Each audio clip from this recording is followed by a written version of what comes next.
What is going on, everybody? It is David here helping you play creatively. So I'm gonna tell you a story.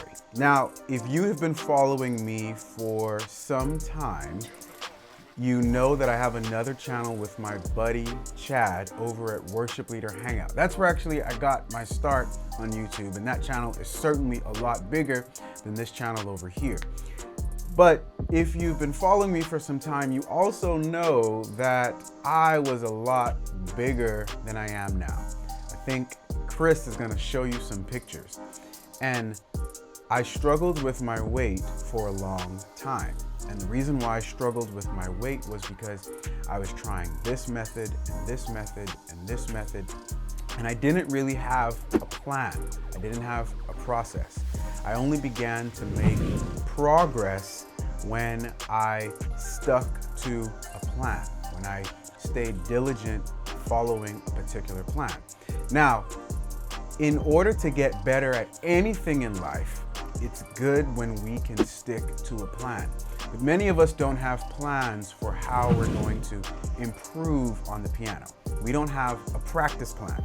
So today I'm going to give you a practice plan that will help you grow in your piano playing journey. One of the first things I think you should begin to do is divide up your practice time within 3 areas. Those 3 areas include exercises, songs, and creative ideas. Now, this is certainly how I divide up my practice time, so I don't want to tell you anything that I'm not doing myself. Also, you may go to another person and they may say, you should divide up your practice plan this way. I'm giving you the plan that has worked for me, okay? So, exercises, songs, and creative ideas. Now, when I say exercises, what I mean by that is focusing on technique and drills. So let's say you're just starting off on the piano, okay? And if you're just starting off, something that you may need to focus on would be maybe your scales, maybe looking at major and minor scales. For example, one thing I practiced early on was my C major scale, right?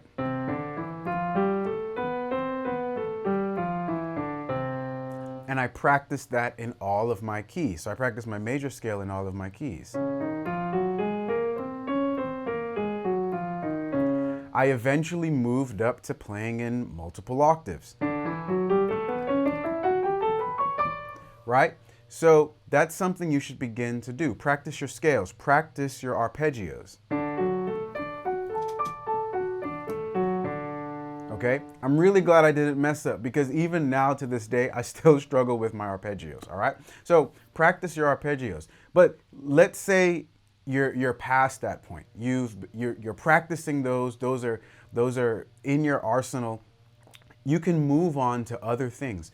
Maybe move on to other scales. Maybe practice your minor scales. Maybe practice, your whole tone scale, or scales that we certainly don't utilize every day. Like my whole tone scale, I practice it first like this.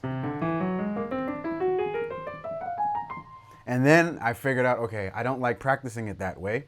I started practicing it like this. Right? That was a little sloppy, but you get the idea. You still think through the framework of I'm practicing scales, but it's just what type of scales are you practicing now, okay? I've moved from there. I practice diminished scales now.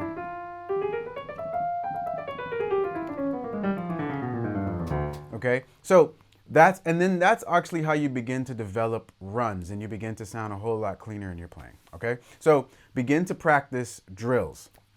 Another thing that you should look at is practicing songs. So let's say you're a beginner and you're just starting off.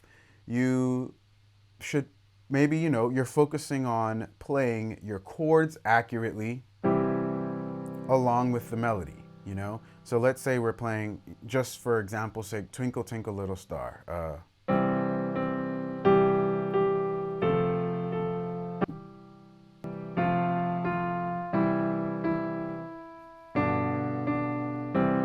Right? I'm focused on playing the melody. I'm focused on the fingering for that melody. And also, don't think that you need to rush the process, okay? So begin to focus on just playing accurately and playing your chords and your melody in your hands. But maybe you're past that point. Maybe you're already playing for church. Well, then let that section of your practice time be the songs that you're working on for church, or the songs that you want to learn. And that's another thing. Always have songs in there that you want to learn, songs that make you excited, okay?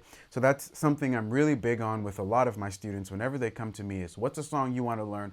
We're going to learn it. I kind of almost don't even care how hard it is, because we'll break it down into something that's more manageable, okay? But if you want to learn it, you're more motivated to learn it, okay? So you're first practicing your exercises, you're practicing your songs, and then from there, you're moving on to creative ideas. Now, when I say creative ideas, I'm really talking about music theory, the tools that we use to understand music and to come up with new ideas on the piano. So, for example, let's say you're a beginner, and a new idea for you is major 7 chords. You've never played major 7 chords before.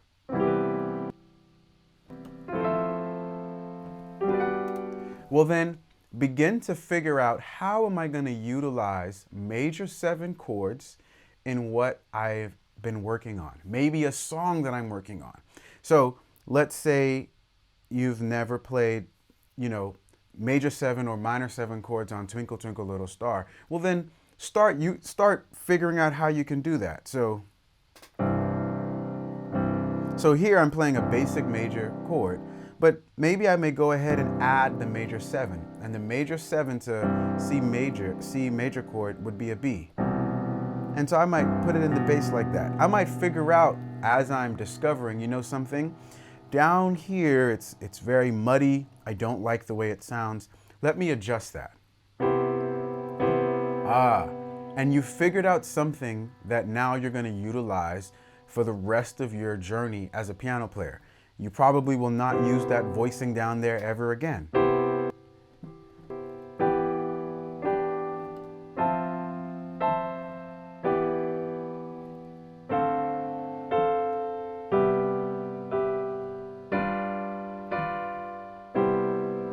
Okay? So that's just one way for me adding major 7 chords. Now maybe you've moved on from that point and you need to work on some more complex ideas, like maybe some 5-1 progressions, 5-1 passing chords. And so you might, instead of playing that, you might practice, okay, I want to play a passing chord going to the 4, or I might want to play a passing chord going to the 5. And I want to practice using that 5-1 concept that I learned on some video somewhere. Well, what you can do is you would play the song, and then when you get to that point, figure out, how does the 5 of whatever chord you're going to fit. And so in this case, we're going to try a 5 going to F and a 5 going to G. A 5 of F is going to be C. All right, we're going to make that a C dominant 7, okay? All right, because we already said we're intermediate now. I already know my dominant 7 chords, okay? And then we're going to play a dominant 7 going to the G, and the 5 of G is going to be D. Now we try to add that into our playing.